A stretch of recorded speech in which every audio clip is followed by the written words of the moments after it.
I am going to be talking to you mainly about the surgical management of endometriosis. Now, endometriosis is one of the what we consider surgically as one of the difficult situations to manage or operate, mainly because of the higher chances of recurrence.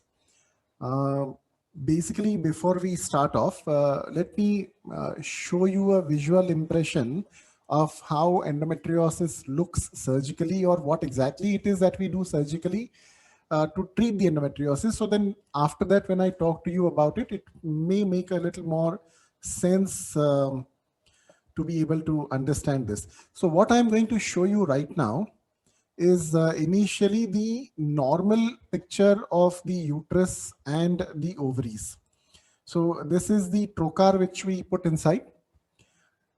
This is the channel through which the instruments will keep on changing in keyhole surgery or the laparoscopic surgery. And this is our way of being able to do the surgery without having to open the abdomen, which is fairly minimal trauma to the tissues. Now this, what you are seeing on the screen, is we are looking down towards the uterus right now. So what you are seeing right now is the fat and the intestines, which is normal. This is not extra or additional fat. This is normal fat, which is supposed to be there. Now that instrument in the center is touching what is the uterus. That is the uterus.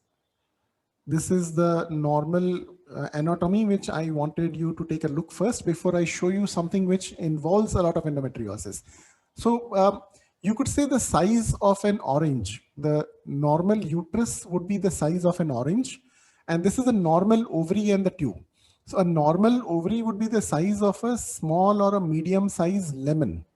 So this is a normal ovary. You can see it is quite freely mobile. There is no adhesion. There is no surrounding tissue which is stuck. That is the normal fallopian tube. So you have the uterus, the fallopian tubes, and the ovary and the intestine. So all the organs or the structures are quite freely mobile and away from each other from that context. Now what happens in endometriosis is, as the menstrual blood comes out, something similar happens to go on the backside towards the ovary. Now, because it collects over there, it forms what we call as a chocolate cyst. The blood which is collecting inside the ovary cannot be removed from the body completely. The body tries to absorb it, and slowly over a period of time, it turns chocolate color. And that is why what is called as chocolate cyst forms into the ovary. So I'm going to show you a quick picture of a normal chocolate cyst and a surgery for the chocolate cyst. So this should also be able to give you an idea of how a chocolate cystectomy can be done, or it appears on the screen.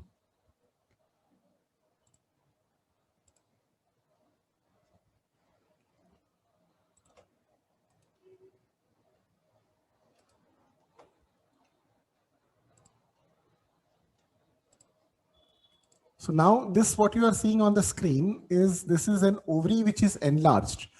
This is enlarged because of the presence of the chocolate material inside. And this is one of the commonest presenting symptoms when the young patients come for endometriosis treatment, that both the ovaries have what is called as chocolate cysts which are formed.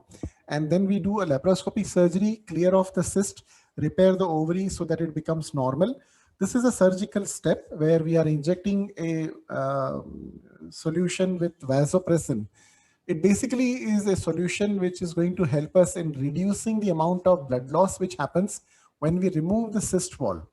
Whenever you have a chocolate cyst which is forming inside the ovary, ovulation will not take place, and then because the ovulation is not taking place, conception will not happen, and infertility becomes an issue. Now, for normal ovulation to take place, we need to be able to get rid of the chocolate cyst completely. If it is a very small one, then medical treatment can be an option. There can be a possibility of trying to clear the chocolate cyst with either hormonal treatment or with some injections. But if it is large, as you can see over here, then what is required is a surgical intervention or laparoscopic cyst removal. So here you can see that the ovary is enlarged, and because it is stuck to the intestine, the bowel and the uterus. Now compared to the normal one which I have shown you, this should give you a better picture. So the problem here is everything clumps together, sticks together and becomes one single mass, and then we have to clear off whatever has been stuck inside. Because everything is sticking together, one of the commonest presenting symptoms for the patient is pain or severe pain during menses. Now here you can see that when we puncture the cyst, what is coming out is chocolate colored material, and that is why, because it is typically chocolate colored, it is labeled as a chocolate cyst. Now we are separating the cyst wall. This is again a surgical step to make you understand. We are removing the lining of the cyst. The cyst has been drained, the chocolate material has been suctioned out. But what is equally important is that I have to remove the cyst wall completely. If the cyst wall has not been removed completely, then there is a very high chance that the recurrence will happen. The chocolate cyst will fill again, and within 6 months to 1 year time, the patient will come back with a recurring chocolate cyst happening in the same ovary. Sometimes it does happen that we do a cystectomy or a chocolate cyst removal from right-sided ovary, the left side is normal, but because of the inherent problem associated with endometriosis, the patient may develop a chocolate cyst on the other ovary. So that is what I said in the beginning, that endometriosis is one condition where recurrence or the same problem happening again is seen quite often in the patients, because there is no specific preventive measure which we can use which can prevent recurrence. It is just something which is bound to happen as long as the patient is in her reproductive age group, as long as the patient is going to be in her normal cycle stage, there is always a chance that the endometriosis can recur. So here you can see that we have removed the cyst and we have repaired the ovaries and we have separated whatever was stuck in the center. So this is what we usually do when we are doing a surgery for severe endometriosis, which is usually associated with chocolate cystectomy. As I mentioned, the commonest presenting symptom for a patient of endometriosis is pain in the lower abdomen, severe dysmenorrhea. Typically, the pain will start 1 or 2 days before the onset of menses. Premenstrual pain is significant. Post-menstrual pain is significantly less. The duration of the menses is quite painful. That is what is called as dysmenorrhea. And once the menses are over, then the patient does get a significant relief from the pain spontaneously or naturally. So this is a typical presenting feature for the young patients who come with endometriosis. Dyspareunia or painful intercourse is another presenting symptom which is associated with endometriosis. Normally, the first line of management is medical management, where we give medication. We can give either contraceptive pills or hormonal pills to see whether the cycles can be regularized, which is a basic first line treatment. If that does not help, then we can go in for second line management of medication with either GnRH injections, which downregulate the hormones in the body. You cannot continue these injections for too long because they will have their own side effect. Or if these symptoms are too significant or they are quite persistent in spite of the medication, then the surgical picture comes into the play. Also, like I mentioned, if there is infertility, if ovulation is not happening, the ultrasound is showing presence of chocolate cyst in both the ovaries or one of the ovaries, then surgical intervention becomes necessary even in between. And as I showed you the picture, compared to the normal ovary, you can also have a chocolate cyst ovary. We remove the chocolate cyst, we repair the ovary, and once the repairing has been done, generally we find a nice clear 2 to 3 year window wherein the patient can conceive, they can have a baby, they can deliver. And usually post delivery, the hormonal changes which continue during pregnancy and during breastfeeding, they resolve endometriosis to a large extent. The recurrence chances are minimized with pregnancy. So in a way, we always say to the patient that pregnancy also acts as a cure for endometriosis in most of the situations.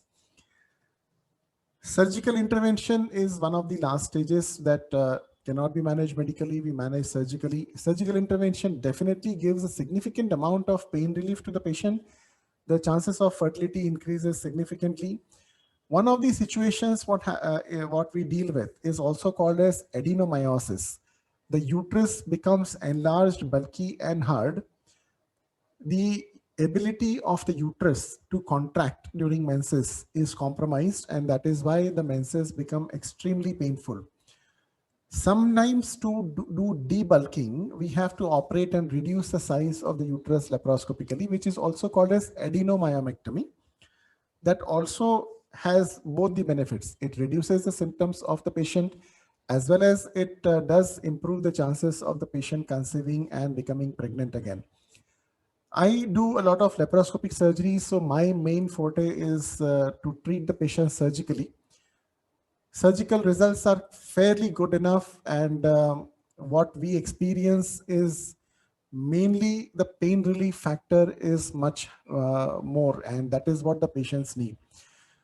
Endometriosis is one of the painful situations that patients do end up encountering compared to the other problems like bleeding during menses or having discomfort. That becomes a secondary aspect. Bleeding sometimes is there, sometimes is not too excessive during menses, but pain factor is the main important factor for which surgical intervention is required in most of these patients. I would like to just show you a few more additional clips to give you a fairly good idea of to what extent the endometriosis can be seen. So these are just some initial pictures of my surgical videos, which should give you a Doctor, we're not able to see. Yeah, just hold on. I'm just sharing the screen. Yeah. So this is one of the surgical pictures. Here you can see everything is clubbed together. This is quite a severe endometriosis, what we also call as frozen pelvis. Both the ovaries are enlarged, uterus is stuck, the bowel is stuck, ovaries are stuck in the midline. Everything needs to be cleared off. So we do end up clearing off everything. The cysts are removed, the adhesions, the bowel which is adherent is cleared off, and the end result is very satisfactory. You can see the chocolate material over there. So I'm going to just forward this to the end result. So this is the end result. Both the ovaries have been cleared off. They have been repaired, sutured. The bowel has been separated. The uterus appears to be quite normal now. So the chances of conception definitely improve after this surgery has been done. Another similar one more case I would be interested in making you take a look. Just hold on.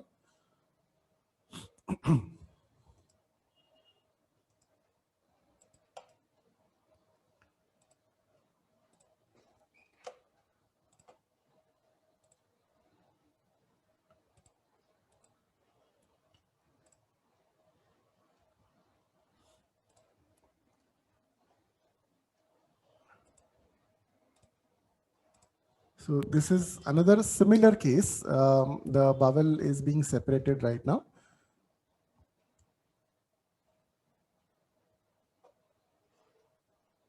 So this is the extreme situation which I'm showing you. The first video which I showed was a small chocolate cyst where we separated the cyst.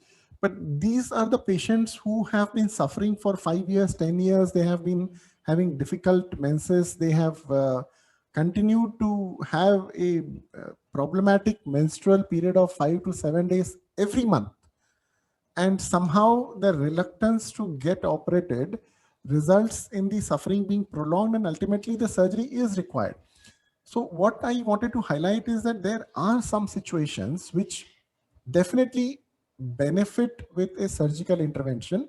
Though when the patients come to me, I have to make it very clear that I'm going to clear off everything. This will give you a nice clear window of 3 to 5 years, but there is always a chance that there might be a recurrence, but that does not mean that you do not get operated at this particular stage. So here, just a little bit. So here you can see that now we are going to drain the chocolate material. this is a sticky situation, as I would call it, for endometriosis, that everything comes together, sticks together, and then the situation is such that it warrants a lot of counseling and understanding on the side of the consultant as well as the patient, to understand that this is something which may take a little bit of time to be cleared off completely. Pregnancy, definitely, I would still say, is one of the best ways in which the situation can be tackled most effectively. So this is what I wanted to highlight in a nutshell, that surgical intervention does help to a certain extent.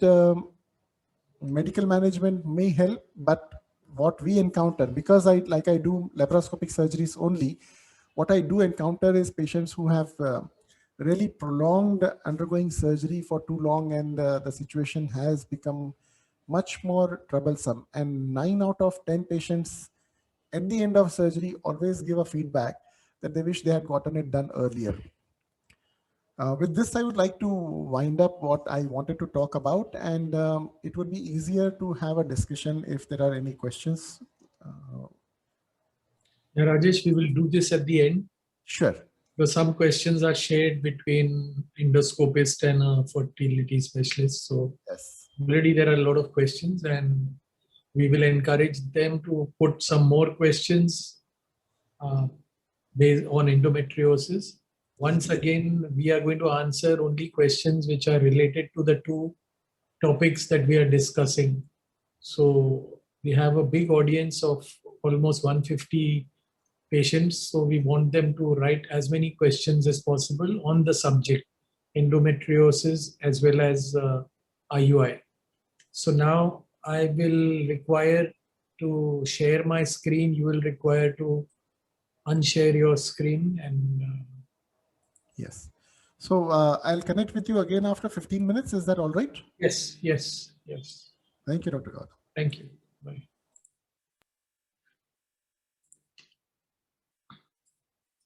So the topic today that we will discuss, this is a patient webinar, and it's a topic which is very important. It should not be taken lightly. And in 2018, in a survey done by a Singapore-based market research organization on the Indian subcontinent, we were doing almost 1 million IUIs a year. These both licensed FOXY registered gynecologists and unregistered gynecologists were doing almost 1 million IUIs. So it is the commonest fertility intervention that is practiced all over the world. And unfortunately, because of its simplicity, it is being practiced across specialties. That means it has been practiced even by unlicensed people. And I will, towards the end, tell you what complications can happen and why you should choose a proper center to do this simple procedure. So let me begin right from the basics. Since this is a patient webinar, I will go very, very slow and try to talk in layman's language. So what is IUI? IUI is the therapeutic introduction of capacitated sperms in the upper uterine cavity. So what do you mean by capacitated sperms? So after ejaculation, these sperms go up from the vagina and are stored in the mouth of the uterus called the cervix. They get stored in the cervical crypts, where certain chemical reactions take place on the head of the sperm from the secretions let down by the mouth of the uterus or the cervix. And these secretions start a chemical reaction which makes the sperm imminently fertilizable. So these sperms initially from the vagina are stored in the cervical crypts, where they undergo capacitation, and over the next 72 hours are thrown up in asynchronous waves towards the internal tubal ostia. And then from the internal tubal ostia, they find their way to the fallopian tubes, where the egg lies waiting for these sperms. And out of all these millions of sperms, a few hundred sperms or a few thousand sperms, or in some case a million sperms, make their way to the fallopian tube, but only one sperm fertilizes one egg. And what we do with IUI is that whatever capacitation takes place in the human body in the cervix, we do it in the laboratory outside. So we make the sperms imminently fertilizable. That means we capacitate the sperms or start a chemical reaction in the head of the sperms, in the sperm head membrane, to make it imminently fertilizable. And then we introduce such sperms in the upper uterine cavity, close to the internal tubal ostia. So the sperm doesn't have to travel a long distance from the internal tubal ostium. It goes into the fallopian tubes, and then it's left to nature to have one sperm fertilize an egg which lies waiting for the this capacitated sperm. So to understand more about IUI and what we do in the lab, you have to understand first what is the function of the human cervix. So the human cervix, I've told you, number one function is it gives rise to cervical secretions, which the virtue of the secretions, the sperms are kept alive. If it's a dry vagina, sometimes there is some surgery done on the mouth of the uterus, and these cervical glands are destroyed because of surgery like cauterization, etc.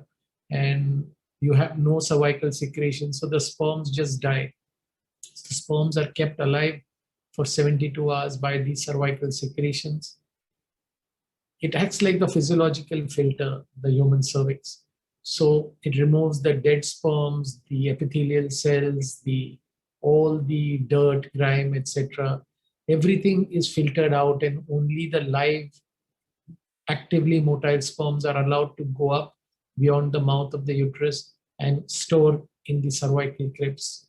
And then I explained to you the process of capacitation, which is most important, takes place, starts in the cervical crypts, and these capacitated sperms now move up towards the internal tubal ostium. So simply put, we carry out, when we do an IUI, we carry out the cervical function in the laboratory. We get rid of the debris, abnormal sperm, seminal plasma, epithelial cells, vaginal epithelial cells. We pick up from the ejaculate only the good, actively forward progressive motile sperms. I will show you a small video about this. And we do an in vitro. In vitro means outside the human body. We do an in vitro capacitation. I've told you again, we do this using certain culture medium, the chemicals outside the body that make the sperm imminently fertilizable. So somebody has asked a question about indications of IUIs. So this is a slide. One should never ask a question before the lecture. I think questions have to be asked after the lecture is over. So indications for IUI are unexplained infertility, where there is nothing found on evaluation. The male partner seems okay, female partner seems okay. And just to increase the chances of them getting pregnant, we do a super stimulation in IUI. We make them produce more than one egg and then do an IUI. Cervical infertility, I've told you, if there is surgery done on the mouth of the uterus, there is no cervical secretions, sperms don't remain alive, they don't have a chance to go up to the upper uterine cavity. Male infertility, so if you have oligo means less number, astheno means slow motility. So if you have oligoasthenozoospermia, if you have sperm which are not as fast or lower number in the ejaculate, then again IUI is helpful. Retrograde ejaculation after prosthetic surgery or some other bladder neck surgeries, you have retrograde ejaculation where the man ejaculates instead of outside from the tip of the penile urethra, the ejaculation is into the urinary bladder. So here we can actually retrieve the sperms. The husband has to be given liquid to drink, which makes the urine alkaline and keeps the sperms alive. And then he passes urine, and the embryologist separates the sperm from the urine, and then we do an IUI. So it's very easy to have such patients getting pregnant with IUI. Today, a big indication is husband living abroad for long stretches of time. You have large number of workers in developing countries who live abroad and come home only for 1 month, 2 months, 3 months. So at that time, we wash their sperm, capacitated sperms are then frozen, and in the husband's absence, each menstrual cycle, we can try to get the wife pregnant. Immunological and infertility in case of anti-sperm antibodies, mild endometriosis where there are just surface endometriosis, we can try to get the patient pregnant with IUI. Very rare case reports of allergy to seminal plasma. Sometimes you do for unexplained infertility IUIs and then they fail and we come back to doing an IUI and the patient becomes pregnant. And in developing countries or resource poor countries, simply the inability to afford IVF is an indication for IUI. What are the contraindications? All medical procedures have contraindications. So you have unhealthy tubes which are not healthy. You should never do an IUI. Acute genital infection, that means even if you have vaginitis, you should postpone your IUI cycle. You should not understand that you can push vaginal infection into the tubes in the peritoneal cavity and cause severe peritonitis. Hyperstimulated ovaries, like in UAE or Dubai, if there are more than 3 follicles, we are not allowed to do an IUI by law because we don't want multiple pregnancies. Today, even twins are considered a complication of fertility treatment. Medical, social, psychological contraindications. Patient has to be counseled, and sample collection is by masturbation. Ideally, the split ejaculate method should be used, where the wife goes in with the husband and the first ejaculate, the first part of the ejaculate contains most of the sperm. The second, third, fourth spurts contain mainly glandular secretions. So if you give only the first spurt in the jar 1 and the second, third, fourth spurts in jar 2, the embryologist has to remove less amount of seminal plasma. So you can, especially when you are doing a non-centrifuge method, the split ejaculate is very useful to collect sperm. Viscous sample that does not liquefy can be treated in the lab. Pooled ejaculates in resource poor countries, even with low counts. Otherwise, if the patient would qualify for IVF or ICSI, we try to have the husband ejaculate 3 times during the day, every 3-4 hours apart, and then pool the ejaculates in the evening. We pool all the ejaculates, process the sample together, and do an IUI. So traditionally, swim-up methods have been used, so you don't have to bother about this. This is more for the doctors. Density gradient, this is another method where we separate the good sperms from the bad and ugly sperms. But today, no centrifugation or less centrifugation or non-centrifugation methods have become more popular. In the era of nanotechnology, you have microfluidic sperm sorting chips. You have the slides where sperm is put on one side and motile sperms are collected from the other side after 45 minutes. And directly, you can do a IUI from these microfluidic sperm sorting chips. So this method today has significantly increased the ongoing pregnancy rates compared to the old traditional methods. So this is how a sample looks like after you remove the bad, the dead sperms, the ugly sperms, the slower sperms. This is a sample ready for IUI, where you have wonderful forward progressive sperms. And this is the type of sample we use to do an IUI. And what is the timing of IUI? The timing of IUI is generally, again, 40 hours after the HCG trigger. If you want to do IUI only once in the cycle, if you want to do the IUI twice, generally it is patient cost that determines once or twice.